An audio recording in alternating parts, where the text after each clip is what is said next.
Welcome, and thank you for standing by. At this time, all participants are in a listen-only mode.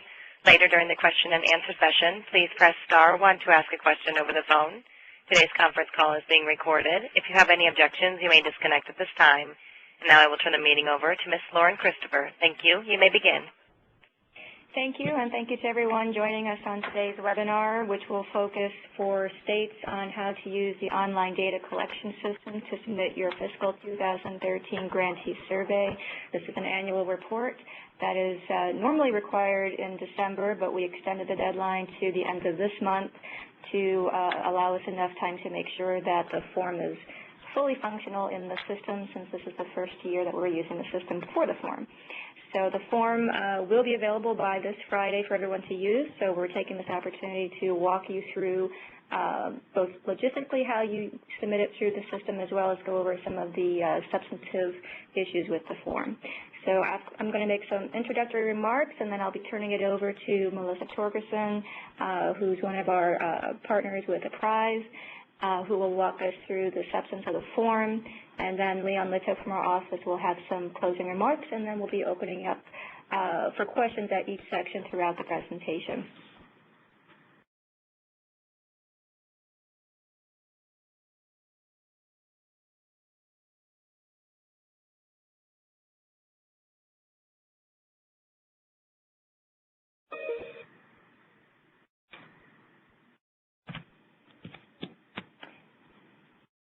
So I will be beginning with just some reminders of how you get into the system and get to the form. Just a reminder that it's you do need to log into the OLD system periodically, and you need to update your password as a good practice once every couple months or so. If for some reason you get locked out and are unable to log in, you can contact your liaison from our office, and they'd be happy to reset your password for you, as well as the person at each of your offices who is granted the grant administrator rights in OLDC can do that as well. So in terms of accessing the form, again, this is the link at the bottom of the screen for getting to the OLDC.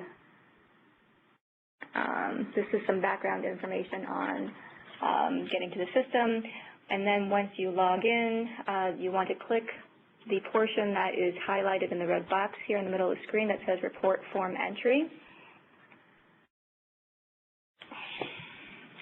And that's going to ask for three things: for you to select LIHEAP in the event that you are using this system for more than one program from our agency. Select your correct grantee name. You may notice that there are multiple entries for your state, depending on whether your EIN number has changed. So you just want to make sure that you're selecting the choice for the correct EIN and for the correct the period connected to that EIN.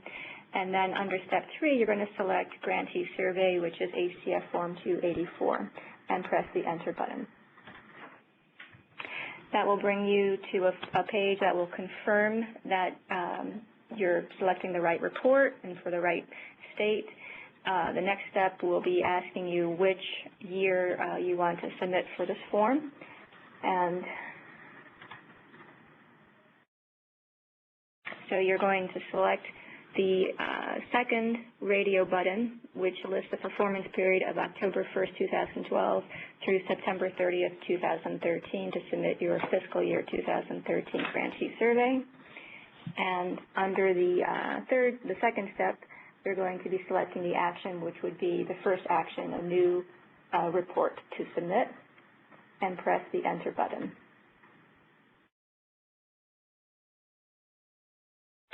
And now I'm going to turn it over to Melissa Torgerson to walk us through filling out the form. Good afternoon. So the remainder of these slides are going to go through in some detail the steps of initializing, completing, saving, validating, certifying, and submitting your grantee survey. And if it sounds like a lot, it kind of is, but what our hope is that when you leave this webinar today, you'll feel a little bit more comfortable getting into OLDC and completing this form, and also that you will leave this webinar understanding that there are multiple support resources available for users as they're moving through, both in the form and in OLDC, as well as in person through Apprise and OCS. And so we'll be constantly pointing those out as we move through the slides today. So as Lauren pointed out in the previous slide, there are several actions that can be chosen once you have selected the grantee survey form to focus on. And for the purpose of this presentation, we're going to start by presuming that you're just going to start a new form or initialize a form. As you can see from this slide and following slides, there are really 4 key areas of the report form that you need to keep your eyes on as you're moving through completion of the form. The first is this information box, and it's going to be at the top of basically everything you do in OLDC. And so I kind of call this my home base. So when my eyes go crossed and I'm confused and I no longer remember what I'm doing because I've entered so much data, this is kind of your lighthouse in the storm. It reminds you exactly what the report period is, what you're reporting on, and so it should be at the top of every screen. And it's a good check to make sure that you're still actually reporting on the report you thought you were.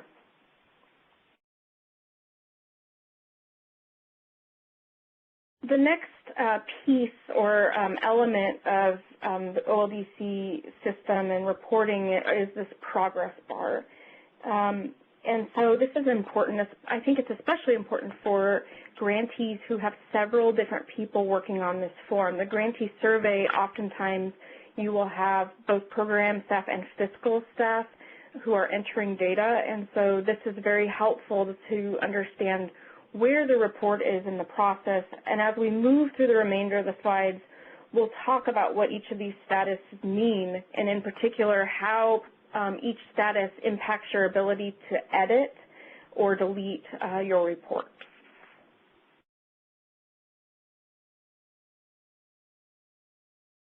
So I think it's telling that we say report form save at the beginning of the slide. I mean, from here, for the next few slides, we're going to talk about actually completing the form, but save is a really important word to remember.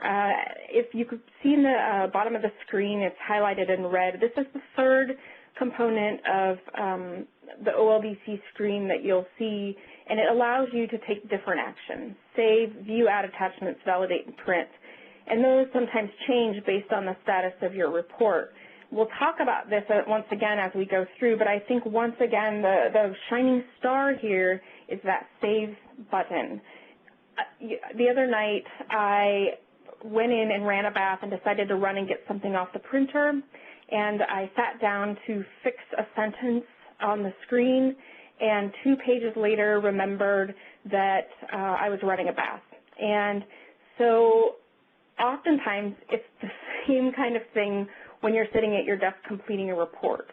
You either need to go check on some data or turn to your screen, or someone calls or comes to your cubicle and you turn away from your report. Well, after 20 minutes, OLDC isn't going to flood my bathroom did, but what it will do is not save anything that you have done, and it will actually kick you out of the system.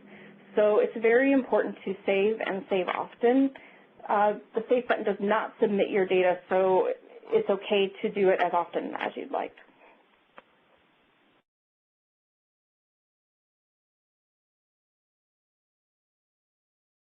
The fourth and final component of the report form that you're going to see is the report itself. This is a tiny, tiny print, but as you can see from the screenshot on the left-hand side, all of the blue text, those are hyperlinks that explain what the data is that we're expecting and provide some detailed information about what you should be reporting on. On the right-hand side, you're going to see spaces for data entry. it's important to point out that the gray boxes are boxes that do not need to be completed. They are blacked out for a reason or grayed out for a reason, and so there's no information needed from the user in those particular boxes.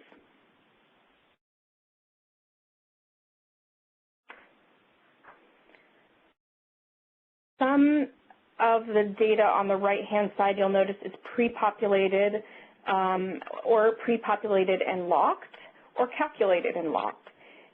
If the information is locked, whether it's pre-populated or calculated, it cannot be adjusted except by the folks at OCS. So if you think there's an error with this data, it's very important to call your liaison and let them know so that they can look into that and get it changed if necessary.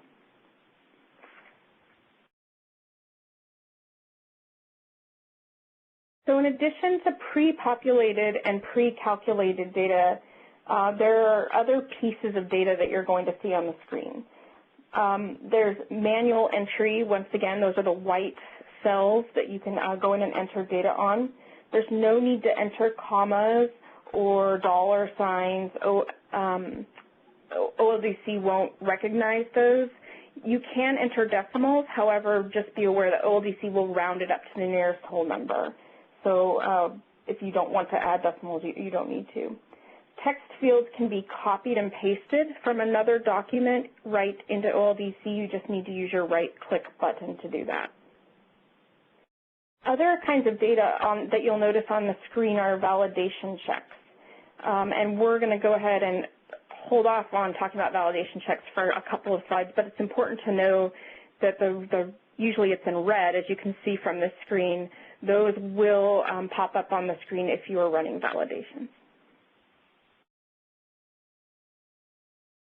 As I said before, we will take time to remind you throughout this report that the creators of OLDC and OCS staff really want to make this as accessible and intuitive as possible, and so there are help resources throughout the form itself for you to use along the way. One of these is a calculator.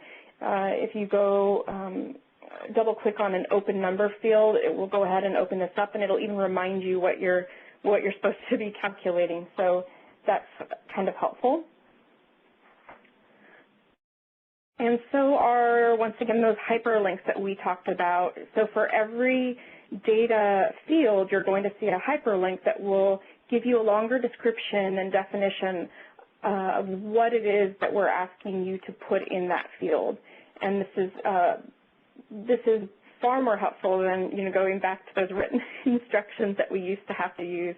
It's right there at your fingertips when you need it.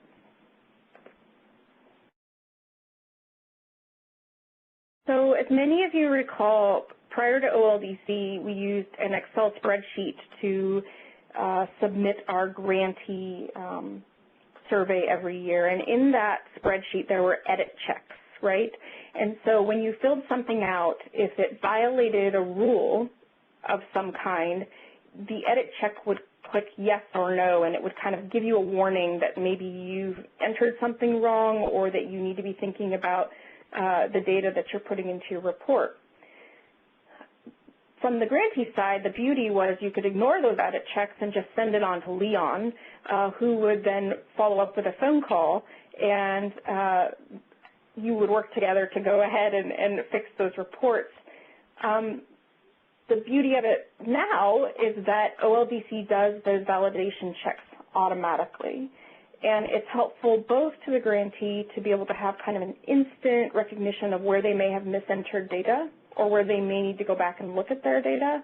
It's also helpful in terms of cutting down the work associated with phone calls back and forth between liaisons to figure out if a number was mistyped or what data means. It really helps on all sides in order to make sure that data is correct the first time around.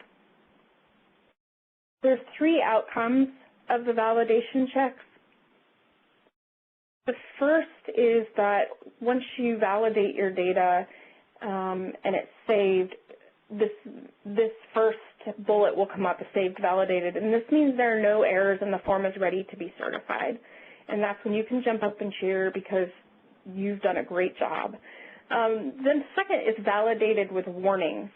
So there are exceptions, as we know with a block grant, to every rule. And validating with warnings means that you may be one of those cases or have special circumstances that may not put you square in where a rule might fall. However, it is important to pay attention to when you're proceeding.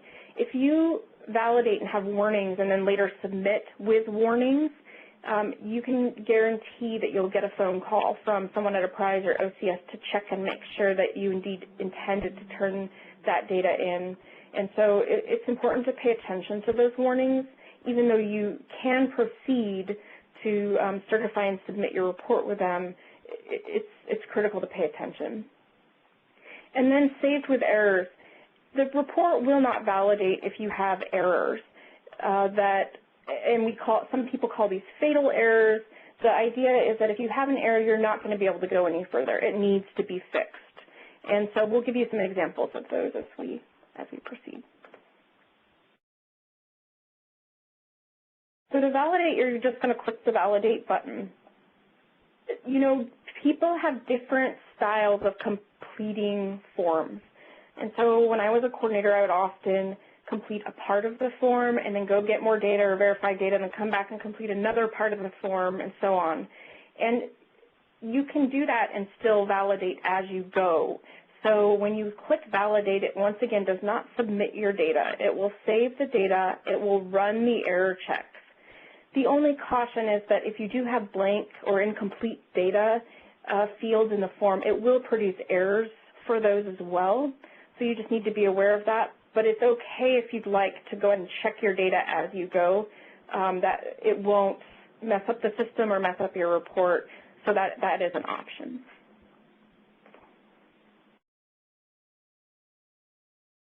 When you validate, you're going to see two key changes on the screen. The first, in the red box in the upper right corner, is that your report status will change. And so it's going to change to one of those three that we just talked about, either validated and saved, and that means your report has no errors according to the system.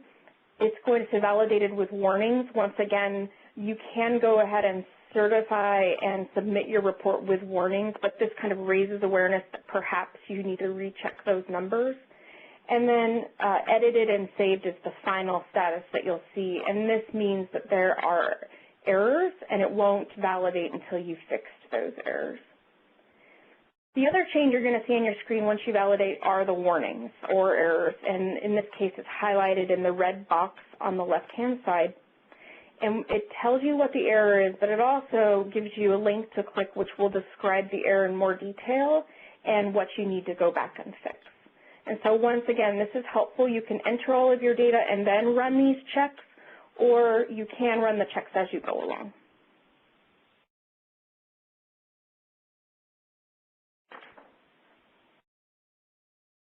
So we're picking a little bit on Illinois, but it's important to note that we've put in some test data or some mock data in order to illustrate some of the validation checks or validation errors and warnings that some grantees may run into.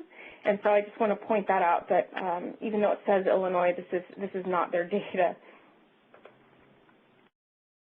It bears repeating that there is a very big key difference between error messages and warning messages. Error messages, once again, must be corrected. Errors must be corrected before states can certify or submit their grantee survey. Warning messages, however, will prompt you to write a note to explain a special case and will kind of require you to go back and look at the data and make sure that what you've put in is correct, but it will let you certify and submit in spite of the warnings.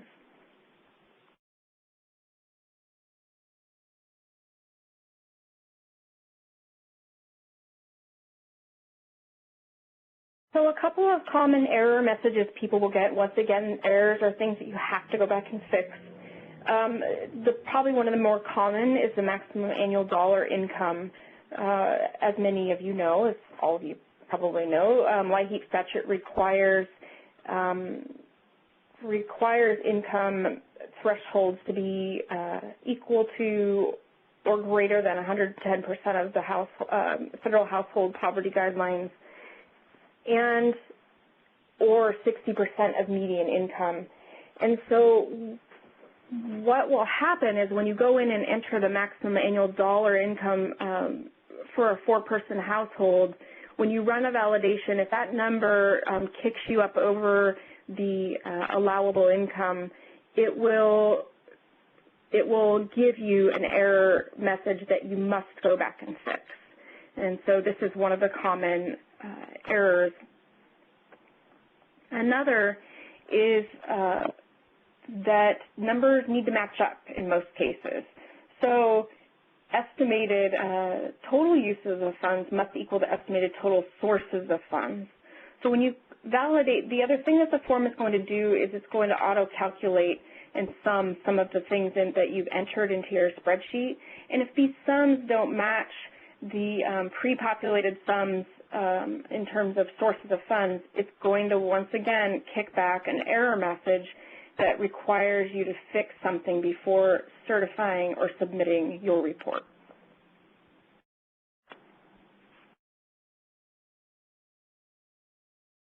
So common warning messages that you might encounter include weatherization assistance. So most of us are allowed 15% to move over to weatherization every year. However, some states are granted a waiver that allows them to obligate up to 25% of their LIHEAP funds for weatherization purposes. And so in this case, when a state exceeds that 15% set aside, what will happen is you'll get a warning. The warning will once again let you certify and submit, but it does ask folks who have gone over the 15% to explain why.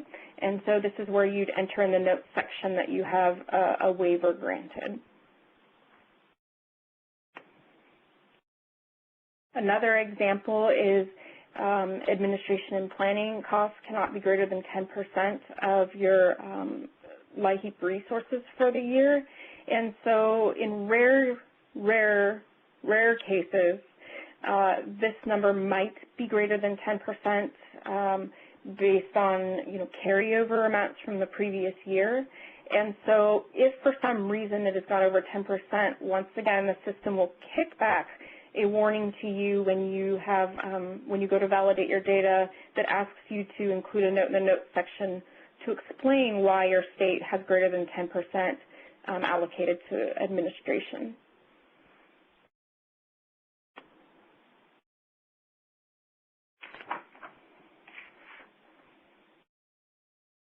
So once you go through and you fix your errors, you once again click Validate.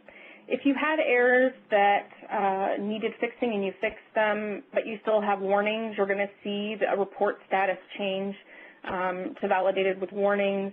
If you've gone through and fixed everything and it's picture perfect, you're going to see Validated, no errors. And so this is a relatively easy process to go through and fix, validate, fix, revalidate, fix, revalidate, and you can do it several times.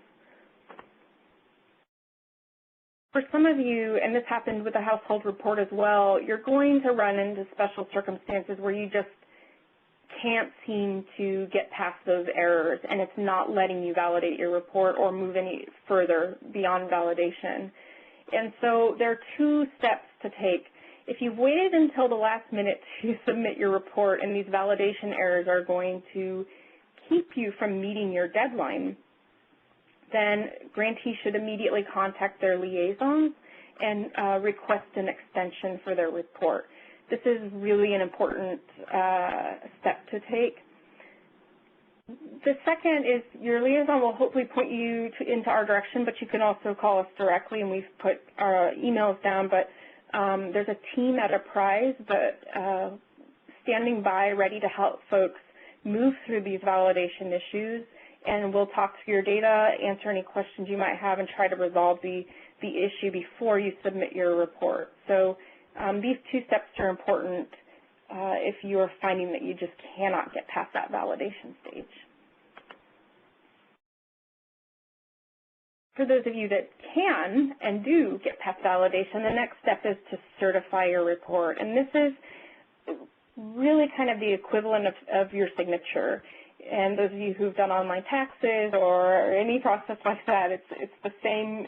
It's just a very deliberate step that requires someone with certification authority and the right user role, by the way, in OLDC to go in and say, this is correct, and we've looked at it. So this is the next step. Once you click the Certify button, you'll go ahead and you'll see this click to sign highlighted in red down toward the bottom of your screen, and that's really your signature. Once you click this button, you'll no longer be able to delete your report. You can still uncertify the report for editing, but you can't delete it, and I think that's an important distinction. Now that the report's been certified, it's been looked at by someone in your office who has that authority, and you feel comfortable submitting it, it's now ready to submit, and you can click the Submit button. At that point, it will officially be sent to HHS. So certifying it alone does not send it. You must actually go to the next step and click Submit.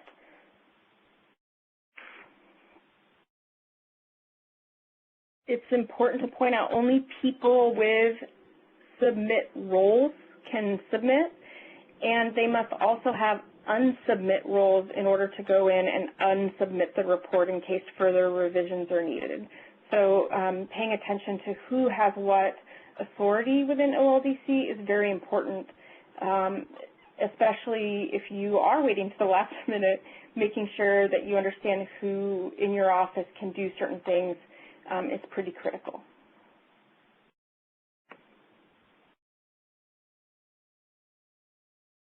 So we talk a lot about status, and we've talked a lot about status, and it comes up obviously in several sections of the report. You'll see report status, you'll see a progress bar, and it can be a little confusing, especially when several people in your office are contributing to a report. And so at the top of the screenshot here, you'll see a link for report form status. And if you click that, you're going to get taken to a status page. And this page contains 4 sections. The first is kind of the summary. It tells you what the current status of the report is. It lets you view the report.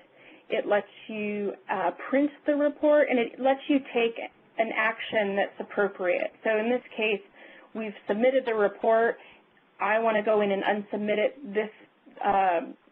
This report form status page allows me to do just that.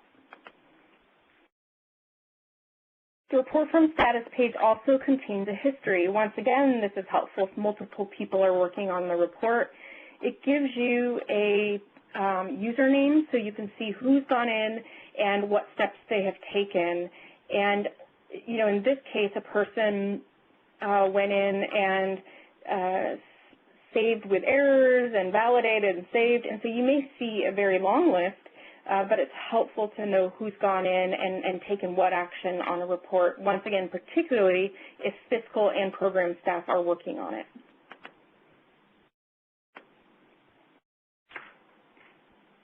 This is the contacts. This is the third section of the status page. These are contacts at your office that can be reached if an OCS liaison needs to talk with you about your report, or if a prize will follow up with you on your report. These are the folks that you would want to be contacted in your office with further questions. And then you have a remarked history. And so as federal staff go in and review your report, they may comment, they may remark that all's good, they may mark down that they called the grantee with a question. So this is just a place where federal staff can put comments, and grantees can check this occasionally to see what's going on.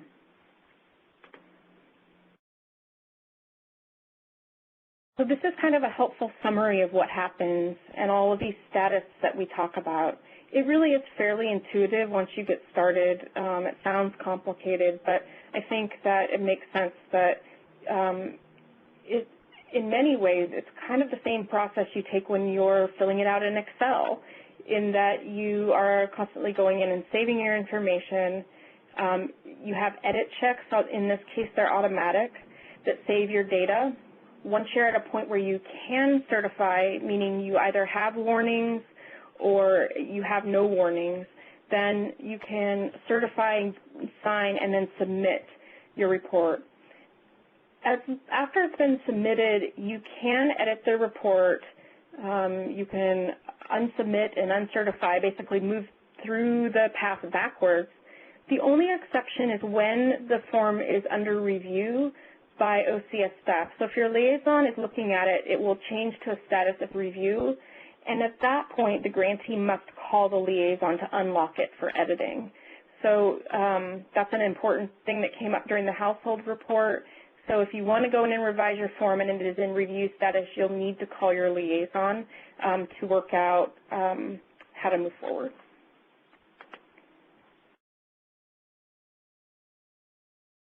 Once a report has been approved by HHS, a revision can be created, and there are many cases when you realize, oh, we didn't enter something correctly, we have an updated figure, or the person didn't know what they were doing and we need to go in and fix it. And so it's possible to go back in and revise your report, and it's really similar to the steps that we just went through.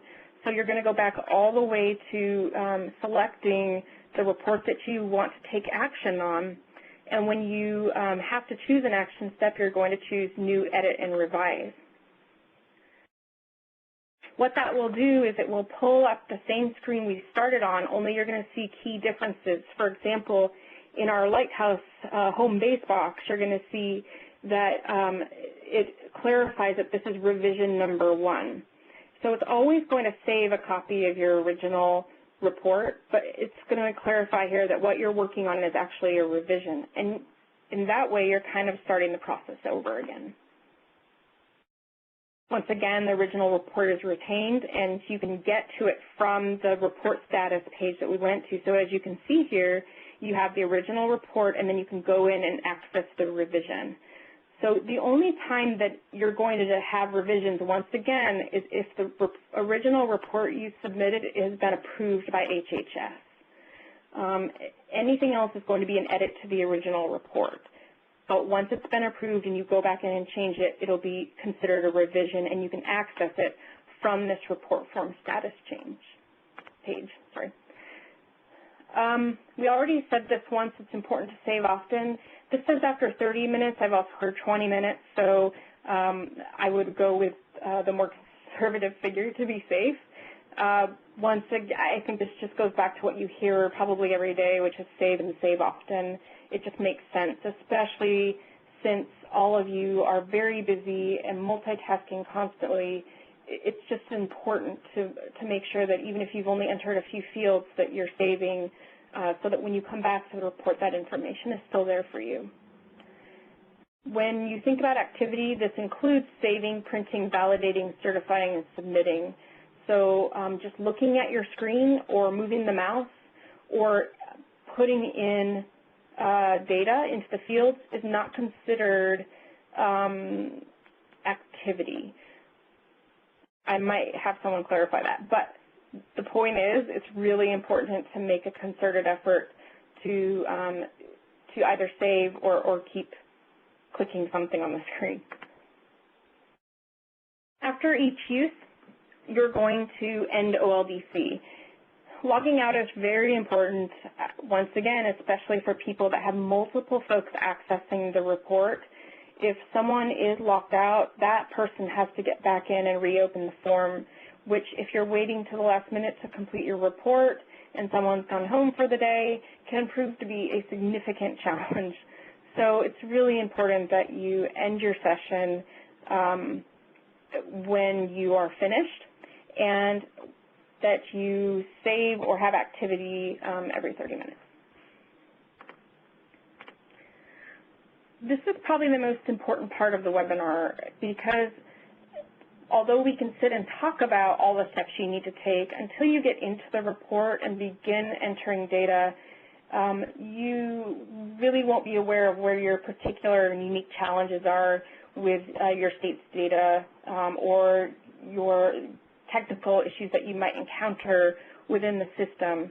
And so as we said, there are two kinds of help available. There's static help, which is both in the report through the hyperlinks, as well as this News and Tips page.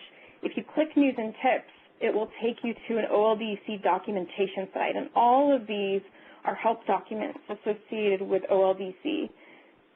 Towards the bottom in the tutorial section, there is a tutorial on for LIHEAP folks in particular, and this is what Lauren was referencing. It will help you with login information, user roles, assignments, password, everything you can imagine in order to get in and navigate the system. It's all here in this documentation, and so I'd encourage you to visit that if you need a refresher. We also have live people, which I think is even more important to help talk and work folks through the process of submitting this report.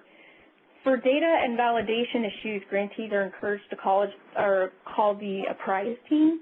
In particular, Sherry Vogel. Many of you worked with Sherry through NCAT, and many of you worked with Jim, who's at Apprise. And they will provide technical assistance or get you in touch with the right person to help you with your data. For website issues or submission deadline extensions, you really should contact your OCS liaison, and there's a link here in case you've forgotten who that is or you need help remembering. This link will take you to a list of regional liaisons so that you can make that call to either get an extension or get a one-on-one demonstration or get help with the website. With that, I'm going to turn it over to Leon Lito for the conclusion. Thank you, Melissa. Good afternoon. I guess maybe I get the last word, I don't know, but we still have to have questions and answers. I just want to tell you, because I've been involved with this so long, and it's been very tedious for me, as I'm sure for you, when you have to do this on paper or even on a spreadsheet.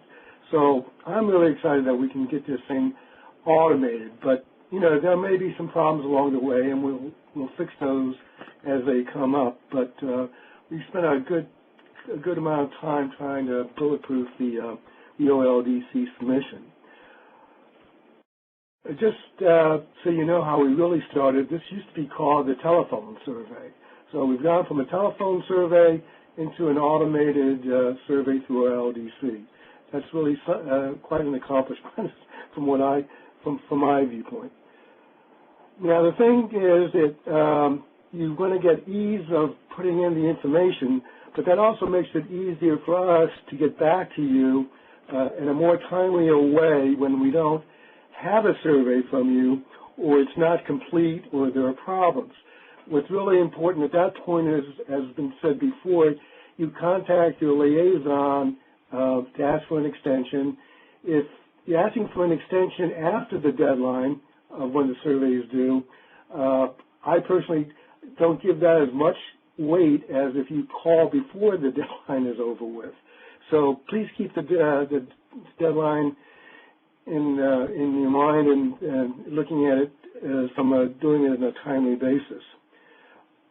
Hopefully this will result in going less back and forth. It's been said, yes, you did get a call from me. We've had other staff along the way who've taken over some of these responsibilities. At times it's been an issue of phone tag and what have you. The difference is that under the previous survey, which was the Excel version, the editing was done on the back end, meaning after the survey was completed, then we would get back to you. The problem was we might not be able to get through the survey ourselves to look at your data for a couple of weeks, and then things get cold. So this, by doing the edits up front, hopefully that will ease that pain, and we'll all be more responsive in getting this thing done. Now, what's driving this overall is a mandate from the department that we have to get our reports to Congress completed much sooner than we have. So as a result, that's one reason we've done the OLDC. It's to be more efficient and to save time. But after a certain point, we're going to have to lock whatever data is in the survey because we're going to go to press, so to speak. And so if you have missing data or problem data, what we're going to do is suppress the data. By that I mean we're not going to show the data. We'll indicate through an asterisk or dashes that the data was not available, was not reported in a timely fashion.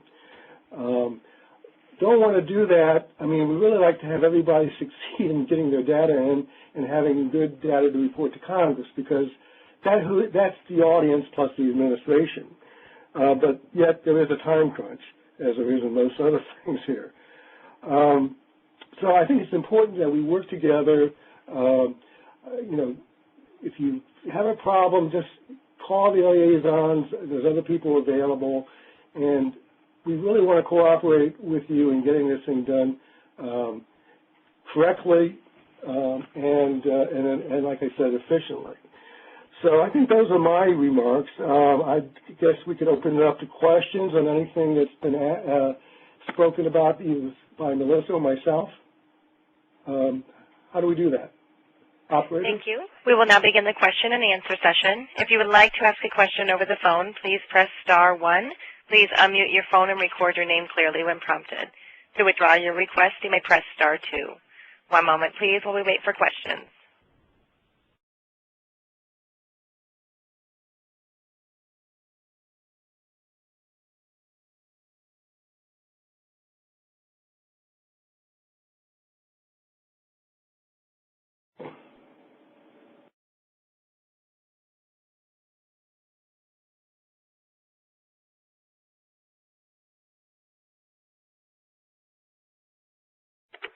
So while we're waiting for questions, this is Lauren. I just have a few remarks to add to the presentation today. Just a couple of reminders about using the OLDC system. If you are adding a remark, something that you want to explain to your liaison when you're submitting the grantee, just make sure that you check that little box that says private next to it so that it's unselected, because if it is showing a check mark, which is usually the default, then your remark will only be seen by you and not by our liaison. So you want to make sure that box is unchecked so that it's a non-private remark. And also, when you're ending your session, as Melissa mentioned, you do not want to press the X button in the top right corner of your screen. That will not actively end your session. It will just lock you and all of us out of your report. So you want to make sure you press that hyperlink to end OLDC. A couple larger remarks. Just want to remind you that with respect to any of our reports and forms, whether it's this survey or our household report, the carryover and reallotment report, there is an ongoing responsibility that whenever you come across an issue with the data that you submitted to us, then you do need to submit a revised report to us, regardless if it's well past the deadline. Just give our liaisons a heads up that you realize you need to resubmit a report. That's also true for your federal financial report, the standard form 425, which is due at the end of every December for the prior fiscal year, federal fiscal year.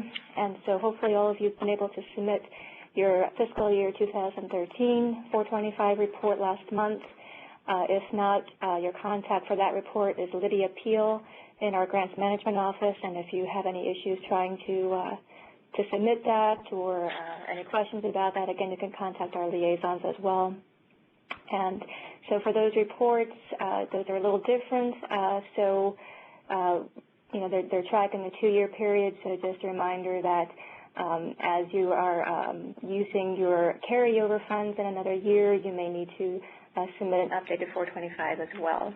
And lastly, I just want to remind everybody that under our current contract with Apprise, this past year they developed a performance measures data warehouse web tool, that separate website that we demonstrated last summer in San Diego at our grantee training. And so the team has inputted approximately 10 years worth of historical data into that website from both your grantee surveys as well as your household reports. And so you can access that data from the website, and you can actually run and filter your own reports to compare not only your own state's data, but your state compared to any other states that you wish to select, or any regions you want to select, or nationally. And you can print those reports so that you can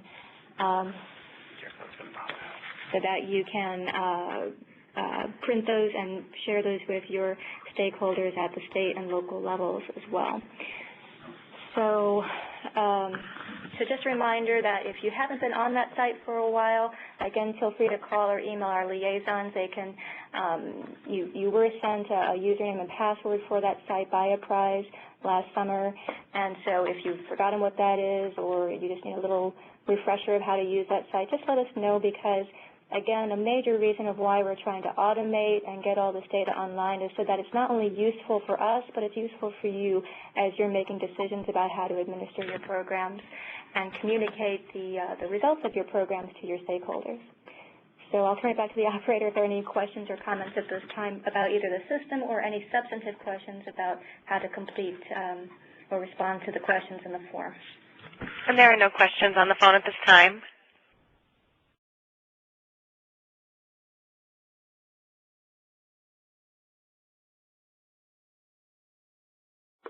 Okay. Again, if they have a question, they would press star 2, was it? Star 1? Star 1. Okay. And there are no questions or comments currently logged in? No, ma'am. Okay. Unless anyone from Apprise or Leon has anything further, then I think that concludes our presentation today. Thank you for your participation. Have a good afternoon. That concludes today's conference call. Thank you for participating. You may disconnect at this time.